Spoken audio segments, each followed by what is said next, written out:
So welcome everyone to this Monash Cybersecurity Seminar, and thank you for tuning in. So today we are happy to welcome Shangqi Lai, who is from Shuzhou University campus of Monash University. And Dr. Lai received his PhD degree from Monash University in 2020. And before that, he got the MS degree from the University of Hong Kong in 2015. And his research focus is centered around designing systems to address the security and privacy issues of cloud and network applications. And today he will talk about OblivSketch, which stands for Oblivious Network Measurement as a Cloud Service, which is just accepted to NDSS this year. Okay, so thank you, Shangqi. I'll leave it over to you.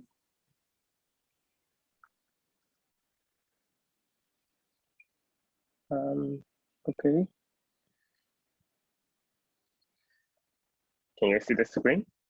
Yep, all good. Okay, good. So thank you, Mohammed, and thanks everyone for coming. I'm Shangqi Lai. So this time I'm going to present our work published in NDSS, OblivSketch, Oblivious Network Measurement as Cloud Service. So this paper is a collaboration work between my colleagues Xing Liang and Joseph from Monash University, Xing from MIT, Qi from Tsinghua University, Dongxian and Surya from Data 61. So network function virtualization actually allows the enterprise to subscribe to the third-party network function designed by those service providers like IBM, Cisco, and to manage their internal enterprise network. So in this context, we will have the network measurement as a core component of many network functions. So in particular, we may use the flow size information to do traffic engineering, and we may use the heavy heat and heavy change to detect anomaly flow and etc. So among all these network measurements, actually we have several classifiers. So first, you can see that we have the flow size estimation. So that's directly estimate size of a flow. And we're also interested in the heavy hitter, so which will be the top K flow size among all the flows. And the heavy change, which indicates the flow change more than the threshold in a time period. And we also have the cardinality estimation, which just want to know how many flows we detected in a specific time. And we also want to know the distribution of the flow size, and also as well as the entropy of the flow size. So as you can see, all these tasks, they are actually based on the flow size. So how we support the flow size estimation in the measurement task. So in here, we will use a data structure called coming sketch. So this coming sketch is a probabilistic data structure that can provide an estimation on the flow size. And it generally has a hash table. So it's like this one, with specified length, and it will have specified hash function set. So which each hash function set will map the value, map the flow ID into one of these entry for each row. So when we want to insert the flow, so we'll hash the flow ID. So generally we will use the IP address into a specified position in each row, and we will add one in that row. So that's the process. And if you want to insert second one, in that case, so we will hash the second flow ID and to each row and add one, and etc. etc. This will continue after we add all the flows into this hash table. So when we want to query the flow size, we do the same thing. We use the hash function to compute the hash value of each flow ID and retrieve the corresponding value from the block from this position, and we get the minimum of among all these retrieved items as the result. So as we can see, this one actually just gives a very small memory cost, because this hash table is a fixed size cost, and actually it also supports arbitrary workload and achieve a high fidelity. So to enable the flow-based measurement query we mentioned before, so we use the CM sketch as well as flow list to keep all the flow ID. Because sometimes, for example, if you want to query the heavy heater, so we will use all the flow ID in the list to query the CM sketch and retrieve their flow size. And we need to show those flow size and return the top K as the heavy heater. So an enterprise can easily send local network statistics to the cloud and deploy some services on the cloud for the measurement task. But there are several security concerns because the existing work shows that if we have adversary on the cloud, they can try to use the flow statistic to learn the following information. For example, you can try to deduct the private content like topology and the flow counts from the statistic, and you can use the flow statistic as the auxiliary information for the DOS attack and try to manipulate the underlying enterprise topology and try to portion in the routing table for this enterprise network.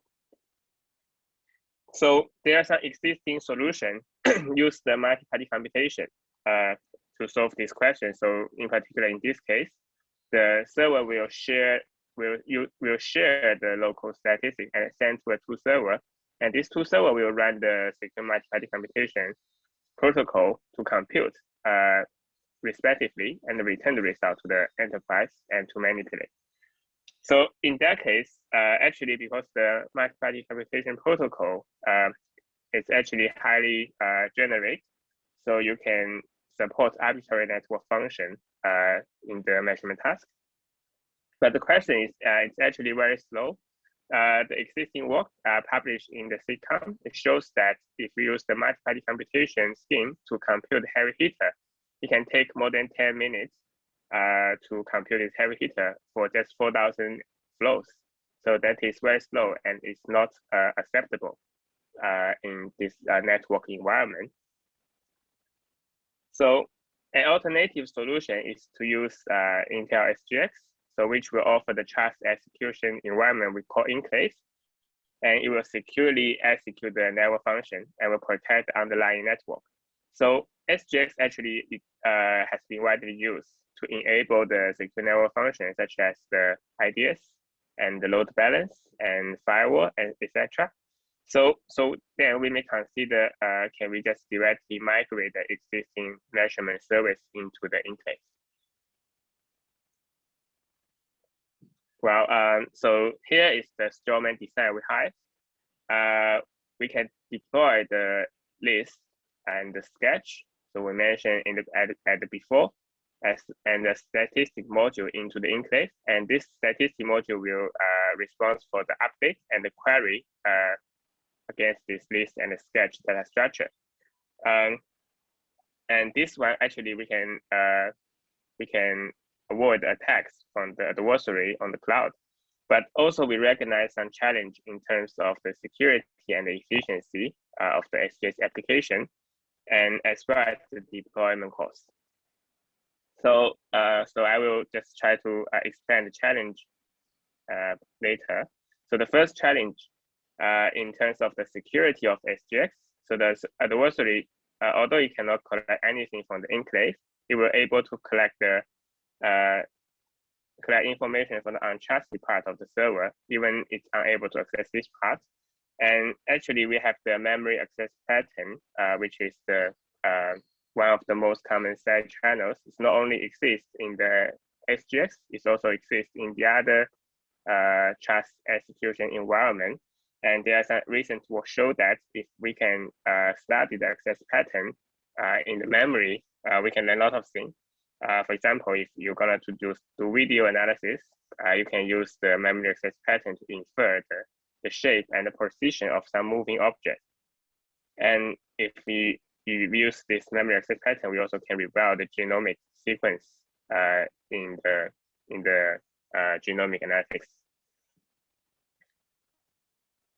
And the second challenge is how we perform the measurements in the large scale network. So in the real world network, actually the measurement service should be able to handle a very large number of network flows. Generally, it will be in million levels. However, actually, you know that enclave only have 96 megabytes runtime memory. So consider this strawman approach we have, the list plus sketch. So since the sketch is very small, it's only in KB level, so just several gigabytes, and easily to fit into this 96 megabytes. However, if we keep million flow ID in this flow list, it will easily exceed the 96 megabytes. And some existing results shows that it can cause 5 times more extra delay because the server will take time to swap the required into the VPC. And somehow we know that the EPC right now in the next generation GPU is increased to 256 megabytes, but it's still a limited number because if we keep sticking on this solution, the flow list size will increase unlimited. So here in this paper, we propose this OblivSketch. So this is a network measurement service based on the SGX. So in here, we combine SGX and the Oblivious data structures and algorithms to protect the flow statistics against the adversary we mentioned before, while it can performing the efficient measurement task. And we also address the memory access pattern side channels, and we implement our system and integrate with the SDN framework. And we have the evaluation results show that I can respond to a large number of queries over the internet scale network in the real time. Before we start to introduce about the system, I will present some background information. So first, it's about the Intel SGX. So SGX actually is an instruction set owned by the designed by the Intel. So it embeds something into the CPU, and it will allocate some memory space called EPC in the RAM. So the EPC actually is encrypted and they isolated from the untrusted party. And the data within EPC, so it includes enclaves we run. So will also be encrypted, and it only can be decrypted by the CPU. So CPU equipped with this memory encryption engine. And this one will retrieve the data from memory into the CPU register and decrypt that. And once the CPU want to store this back to the RAM, it will use the encryption engine to encrypt this and put this back. And there's some page. If there's some page, there exists the next 6 megabytes. So this will trigger the so-called swapping, page swapping. So it will swap some page from this VPC to outside. So in this process, this is still keep encrypted, but it's not outside EPC. So which means it cannot be loaded by the CPU. So once once CPU wants this page again, so it will run swapping and to evict some page from here to outside and put this one back to EPC. Then the CPU can read the EPC, read this page again. So this will incur extra cost because this swapping actually is very costly in the computer system.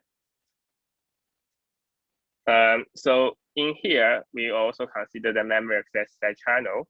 There are several types of this memory access side channel. The first one, you can use so-called cache side channel because there's some memory is cached by the CPU, and it will have a faster time when we access that. So even though I cannot know which the actual content of this memory, so I can examine which memory is access time is smaller. So that means this part of the memory is loaded into the CPU. So this is called cache, and we also have the page. So it's the same. So we can reset some bits in the page and trigger the page fault manually. So once the page fault is triggered, then I know, okay, so CPU is accessing this page Otherwise, they will not find the page fault in this part. And there are also some other memory access pattern side channels. For example, we have branch. So because the CPU itself will maintaining some branching history, it will not be cleaned up after the enclave execution. So the adversary can construct some program similar to the same branch, because the branch history actually use the memory address, the index of memory address. So if they are falling into the same index, the program will be faster. The runtime will be smaller than those programs who doesn't fit the branch history. So in that case, the adversary can predict the branch information within the enclave, and then you can learn, okay, so which data you access. So to hide those access pattern against the adversary, so we will use the PassOrange. So PassOrange is a straightforward solution. So on the server side, we will maintain a PassOrange tree, so which will have several lists. And in the client side, we will keep a position map, indicates the position of each data. So for example, if we have data X stored in the position L, so which means the data is in the path from the root to L in the orange tree. So in that case, if the server wants to, if the client wants to access the data X, he will retrieve the entire path from the root to the list L to the stash and access the data from the stash. And again, after you access this thing, you will write the entire thing back. So you will write the path L back, but because we will also use the randomization, so after you access something, this block will be assigned to a new one. So which means during the write time, it doesn't write back to the same path. So this will ensure the fully obliviousness of this data access pattern. So client will trying to write all the block back to the position L, but actually X have moved to the other position. So right now we can see each access on the same data block is randomized, and each access on the tree is exactly the same. So we read the entire path, access that, and then write the entire path back. So in this case, it causes its O log n complexity. We also have some basic Oblivious algorithms. So for example, we have this O selector. So this actually, we follow a circuit-based design. We use the programming language to implement such a circuit. And in this O selector, so if you have B, which is the selection bit, equal to 1, X will return as a result. If B is 0, then you will have the Y return as a result. So we can use this selector to do a lot of things. So for example, we can use this for the Oblivious swap. So which means we swap something obliviously, and then we can use this to do linear scan. So because we want to select some bits for the linear scan. And we also have the Oblivious sorting, so which is based on the Bitonic sorting. The complexity is n log square n to short n elements. So here is the service overview. In our service, we have the enterprise network, and the application use the remote attestation to attest the enclave before we start to run the service. Then the enterprise network, we have switch. Each switch will start to send the encrypted local statistic to the enclave. We do this periodically, so we call this epoch in later.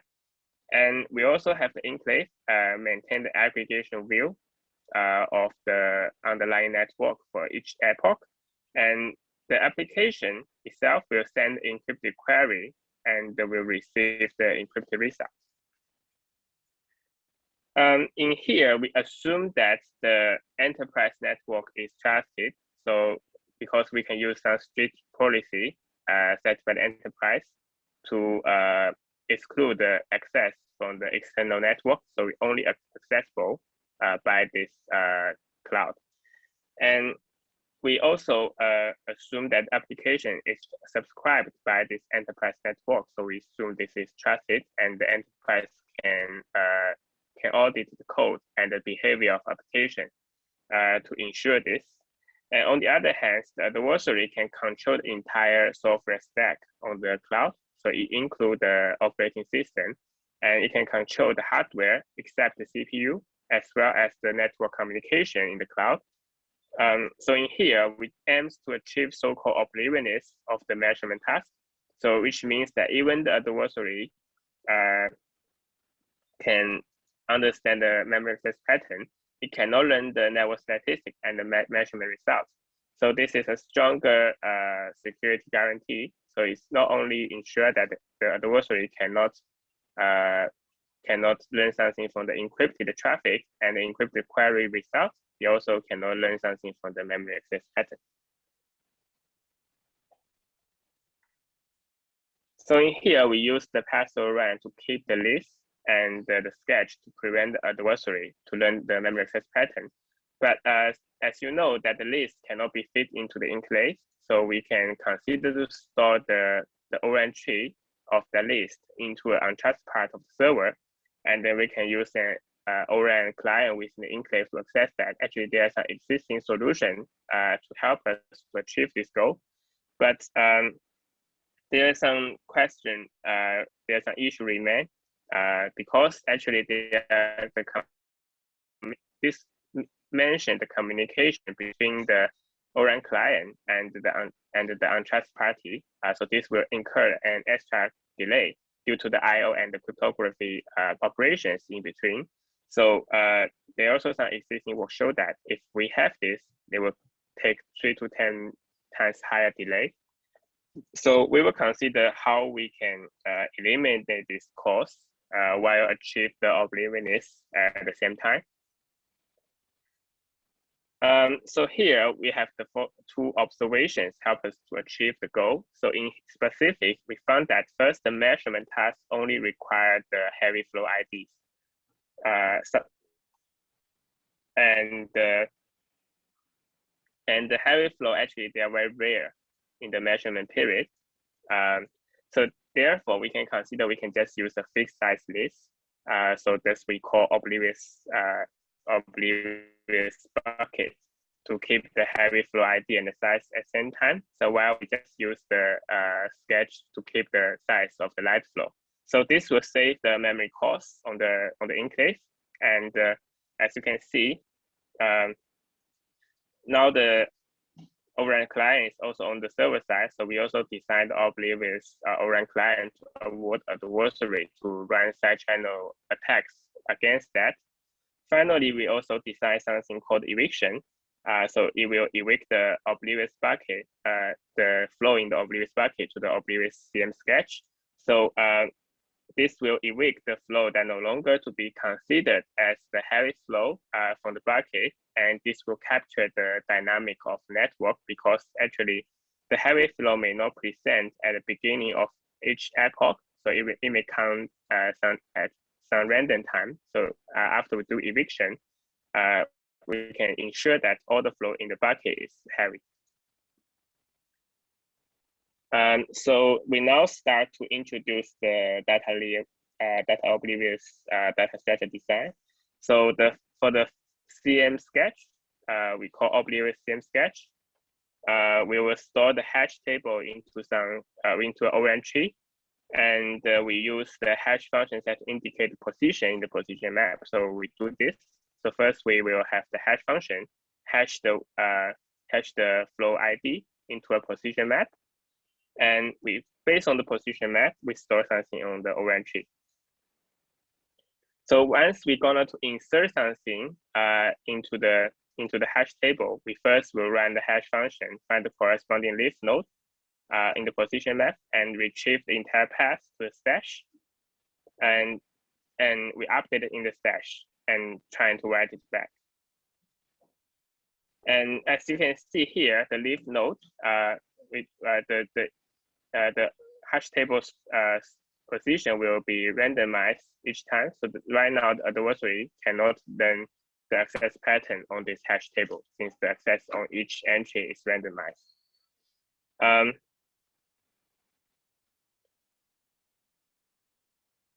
Okay, so actually there are some questions remain. So first, we will see how we process the encryption here. So because right now we have the memory encryption engine, and we store the entire server and the client within the enclave. So we just rely on the memory encryption engine to do data encryption. And the second question is, first, because the client right now is also stored on the enclave, so the adversary can reveal the access pattern on the stash. And to solve this, we use the linear scan to resolve this issue. Because right now we'll access the entire stash. So right now we don't reveal any access pattern within the stash. And finally, we have another question is, because the stash right now is have unlimited size. So with the size growing, the linear scan will be more and more inefficient. So to resolve this, we substitute this one with a fixed size stash, so which only have 105 blocks. This is suggested by the PassOrange paper, and it also indicates that this will introduce a negligible false positive rate, but will improve the performance of our system. So in here, with 105 blocks, and we only introduce the false positive rate 2 to the power of minus 128. And for the Oblivious bucket, we can see the data structures here. So for each Oblivious bucket, you will have multiple entries. So each row is called each entry, and each entry will have multiple buckets. Within the bucket, we will keep a 3 tuple, which indicates the flow ID, the size of the flow, and whether this bucket has been evicted or not before. And in each entry, we also maintain some eviction count. So this indicates whether the entry contains a small flow to be evicted or not. And we have the ORAN, so we store each entry within ORAN to ensure the obliviousness of the Oblivious bucket access. And during the insertion, we hash the ID into an entry and do linear scan against all the buckets and trying to update the bucket, one of the bucket, and update the evasion count. So this process will be done by the Selector, so it's Oblivious. And it will scan the bucket again after update evasion count to see whether the bucket includes a smaller, includes a flow that's too small for the heavy flow and will be evicted. In the eviction process is the same. So we have the input called swap key and the swap ID, and it will Oblivious set to swap value to 0 or B. It also depends on the Selector and the value we found, and it will scan the entire entry again and run the Oblivious swap on each bucket. And finally, it will output the swap key and the swap value. So this is Oblivious swapped, and we'll set the flag. So if this place is evicted, the flag will be set to 1. Query actually is very similar to the insertion. So first you hash the ID to the entry and retrieve the entry from the ORAN and scan all the buckets. And this time we'll use the Selector to select the ID here. And if the ID is fine, the corresponding value will be returned. Otherwise, it will return 0. So after we introduce this Oblivious data structure, we can consider how the full protocol works. So we categorize the insertion of OblivSketch into 3 different cases. The first case is we can find some empty buckets, or there's some bucket with the same ID in the corresponding entry. So in that case, once we hash and we linear scan the entire bucket, so all the bucket will be updated by +0, and only the target bucket found will add by the int value v1. And in that case, because we don't have the flow doesn't need to be erased, so the evasion counter will be also at 0, and execute the evasion process. In that case, because the ID1 O bucket successfully, in that case, the evasion process will only output ID1 and 0. This will be inserted into the Oblivious CM sketch. This is the first case. The second case is that we can find any empty bucket or the bucket with the same ID, and we cannot find the small flow to be erased, because right now the evasion counter over the minimum value among this entry is smaller than some predefined threshold. So in that case, we don't do any evasion. So in this case, when we insert the flow, so all the bucket will be updated by a +0, and the flow size will be updated into the evasion counter. So the evasion counter will become the previous evasion counter value plus v2. And after we execute the evasion process, this will output exactly the same as the input, and this one will be considered as the light flow at the current moment and will be inserted into the CM sketch. The last case is that we cannot find the empty bucket or the bucket within the same ID, but right now we can find a small flow to be erased, because right now the evasion counter, the size of evasion counter over the size of minimum value is larger than the threshold. In that case, also all the bucket will be updated with 0, at 0 first, and this will be added into the evasion counter. And once we execute the evasion process again, because we can find the minimum value, the swapping will happen obliviously, and this will be output to the OCM sketch. And again, since right now this has been updated, this process is oblivious, and we also need to update the evasion counter via the O selector, and finally this will be inserted.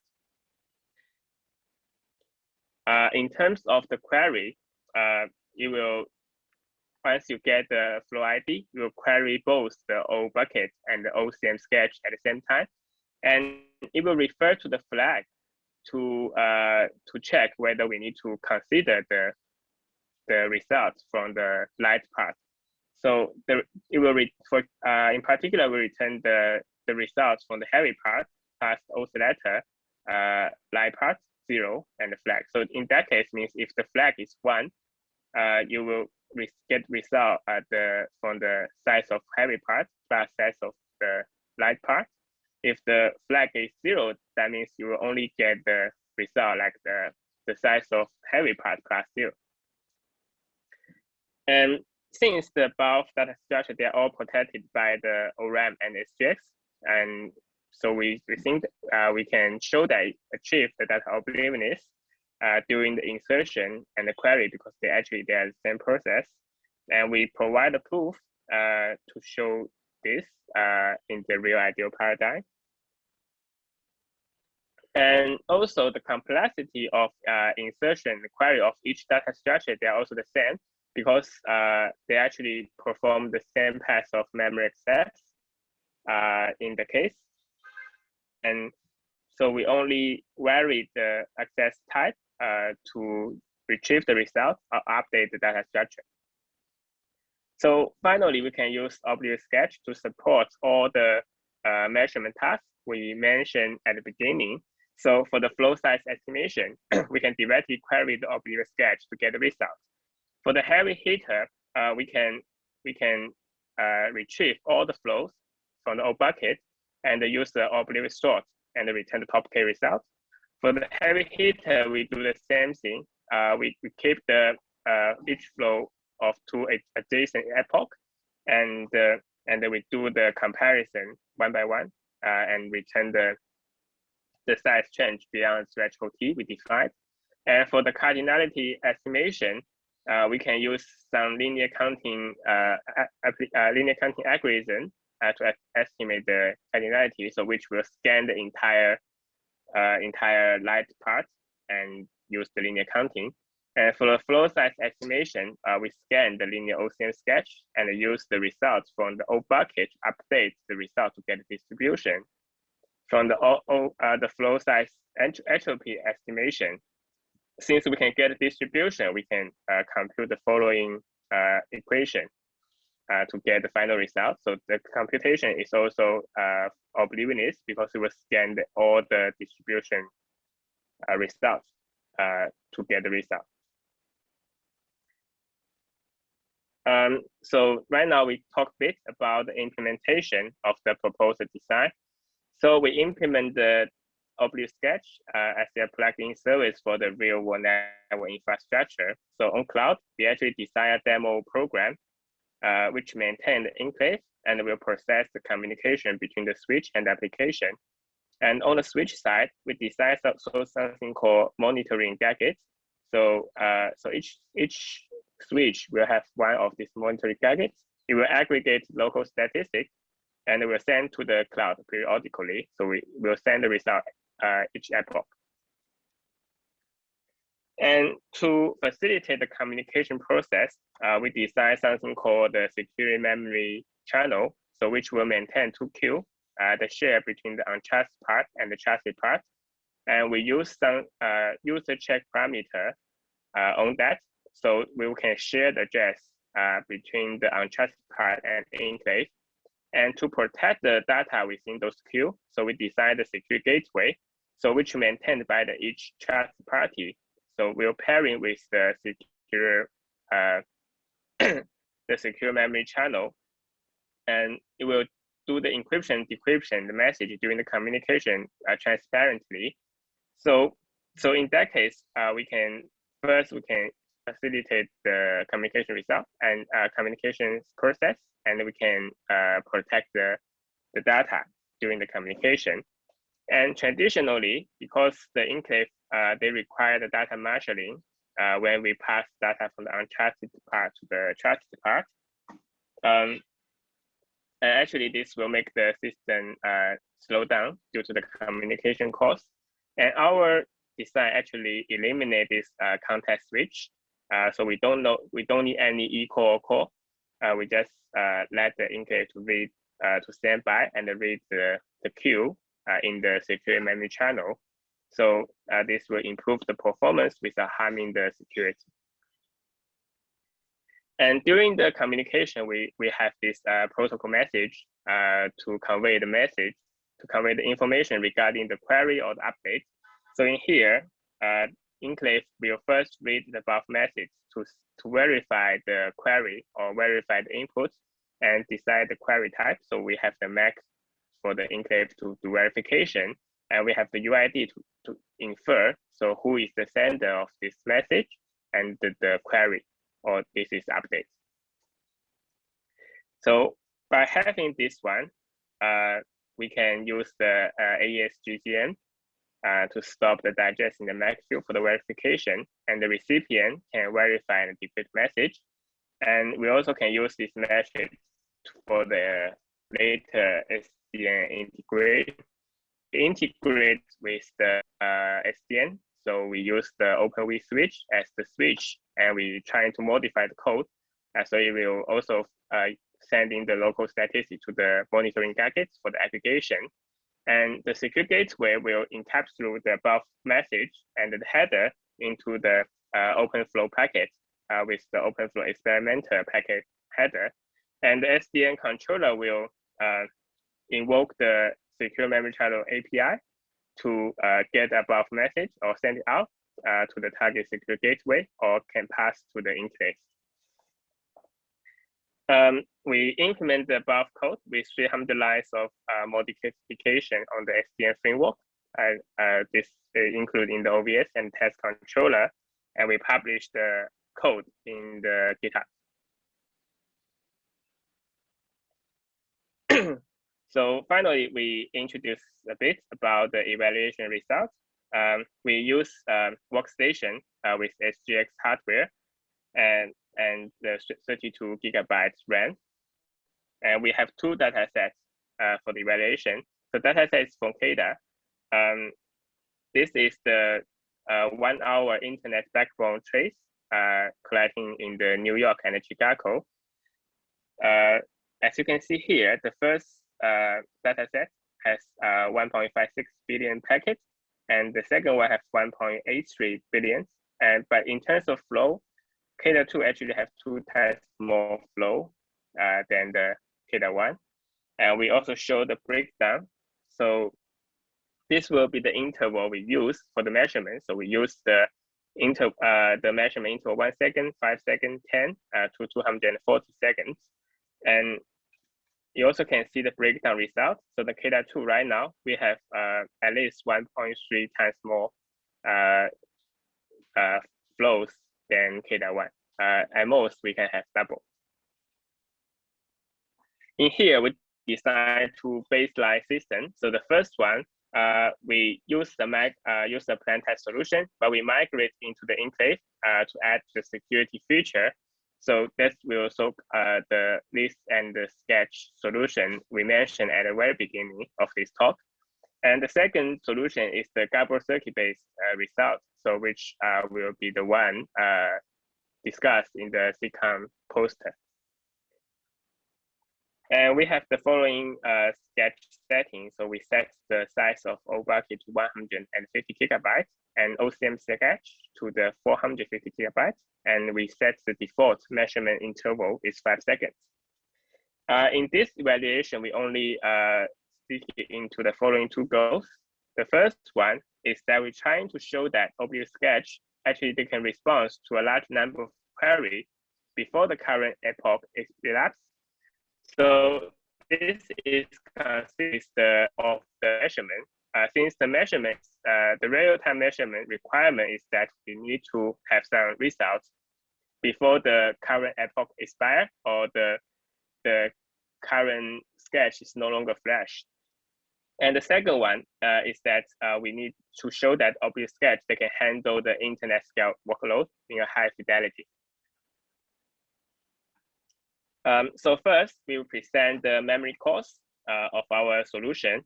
So as you can see here, in the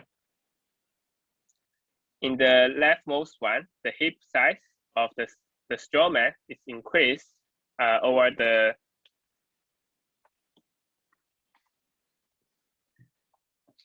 it's increased over the time and increase with the number of flow, and sometimes it will reach to 99 megabytes once we have a large number of flow size.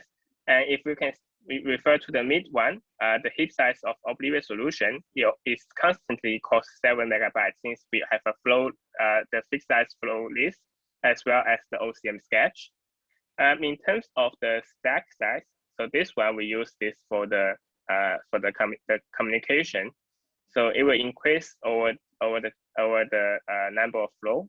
But because this stack size is just a temporary cost, it will be released at the end of when we update the sketch.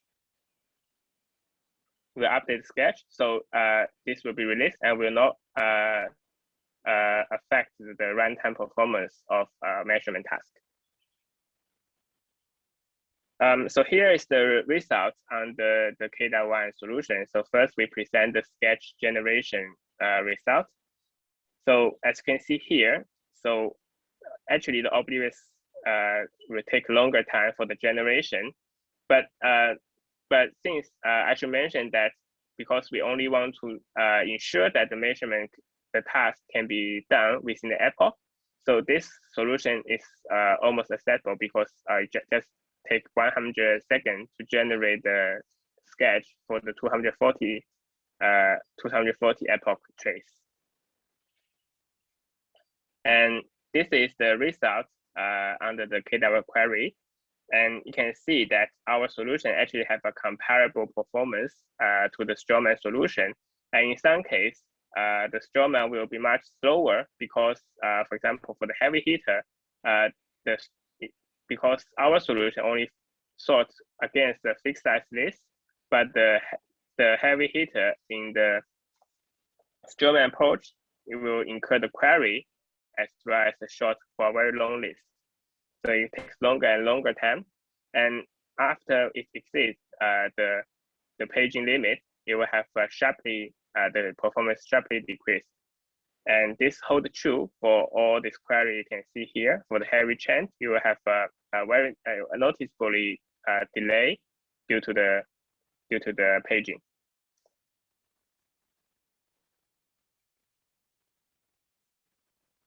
And this is the result regarding the throughput.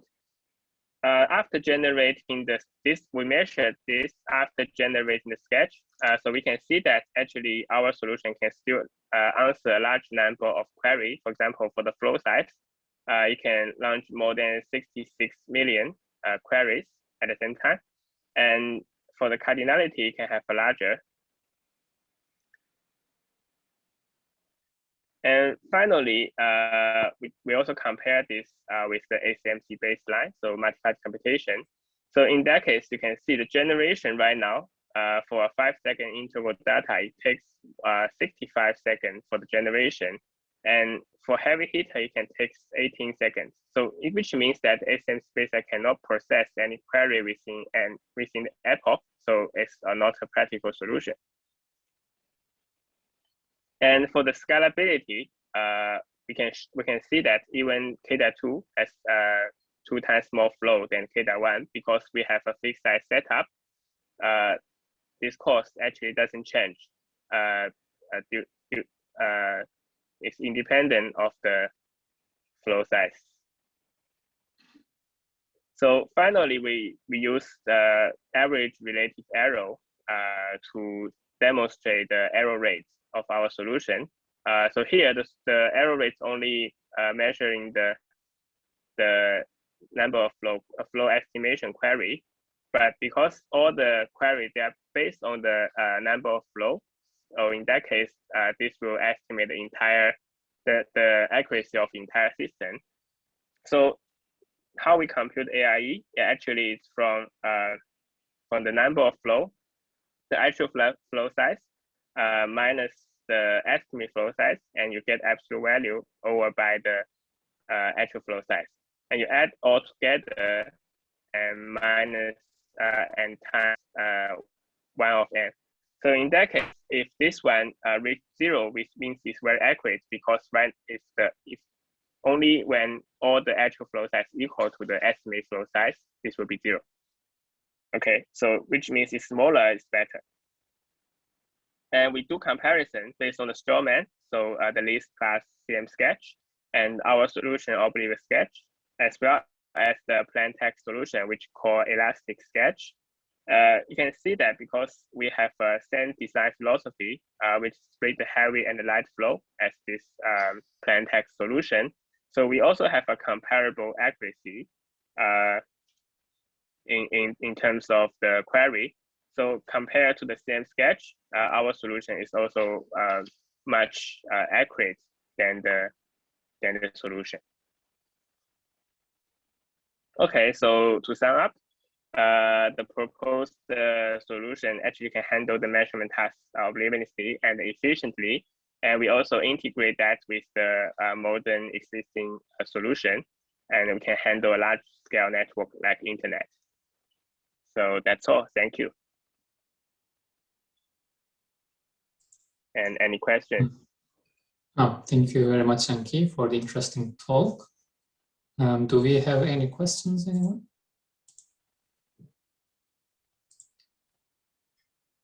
So if you're in the audience, you can use the Q&A button.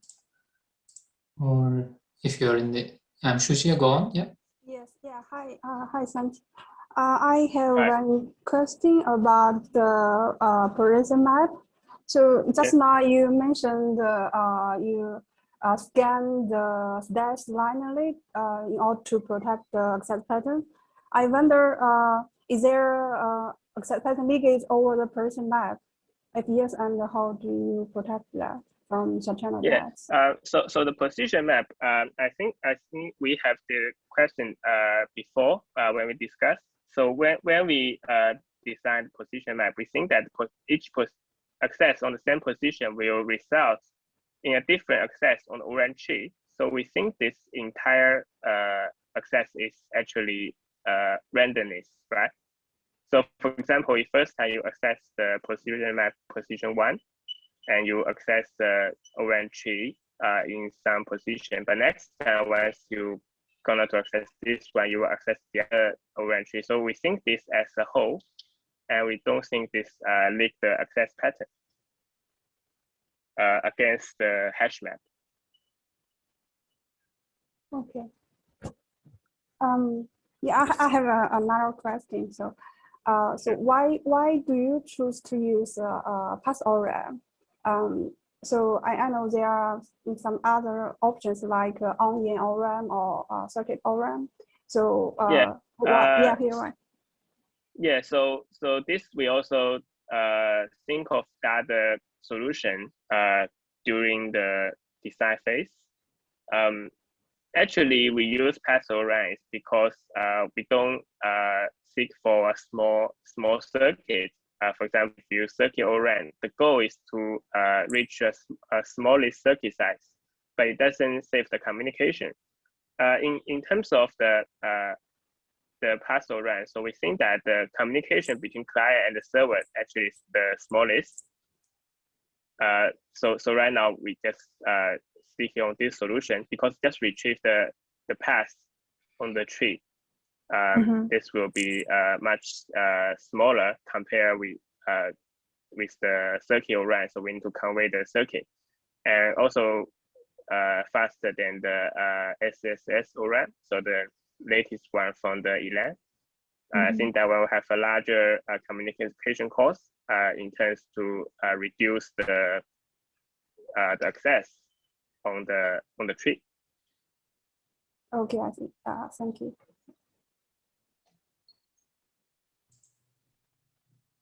Any other questions, anyone?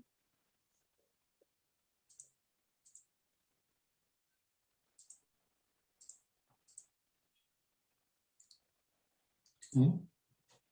Yep, it seems there are no other questions. So thank you very much, Shangqi, for the interesting talk. I think we may end this session here, unless there are some other last questions. So thank you everyone for tuning in, and hope to see you all in the next seminar. Thank you. Bye. Okay, bye.